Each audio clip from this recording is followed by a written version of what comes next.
香港學生市民去年表達拒絕假普選，要求真普選嘅雨傘運動嘅3位學生領袖黃之鋒、羅冠聰、周永康被警方起訴。佢哋表示呢一種起訴有明顯嘅政治動機。被起訴嘅香港學生領袖之一，學聯秘書長羅冠聰質疑香港當局起訴嘅動機。羅冠聰係咁樣對記者講㗎。I think this prosecution gives a message that if you come out and protest, that will be a consequence for you. But I think for all those 佢話佢認為呢一種起訴係發出一個信號，就係假如你挺身而出抗議，你就會有麻煩。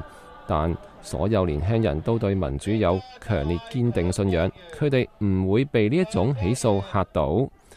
今年18歲嘅黃之鋒同埋其他學生領袖指責香港當局對參與領導雨傘運動嘅進行迫害，被稱作雨傘運動嘅抗議行動使到香港啲街區陷入咗停頓2個多月。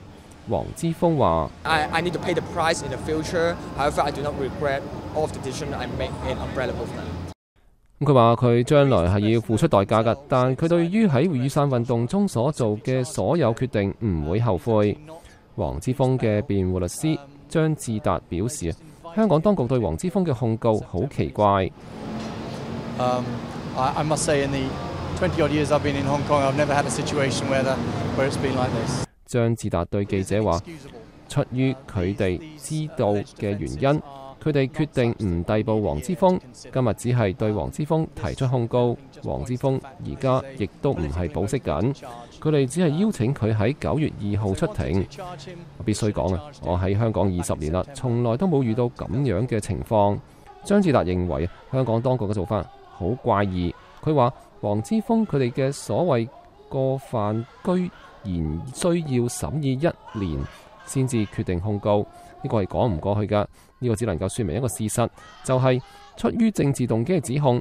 假如香港當局真係想要控告黃之鋒啊，佢哋就應該早喺2014年9月24號就提出指控。參加去年9月下旬開始嘅抗議活動嘅香港人要求下一任香港行政長官候選人可以由選民提名，而唔係由北京事先選定。北京所提出嘅下一屆香港政府領導人選舉嘅議案喺今年6月份被香港立法會否決。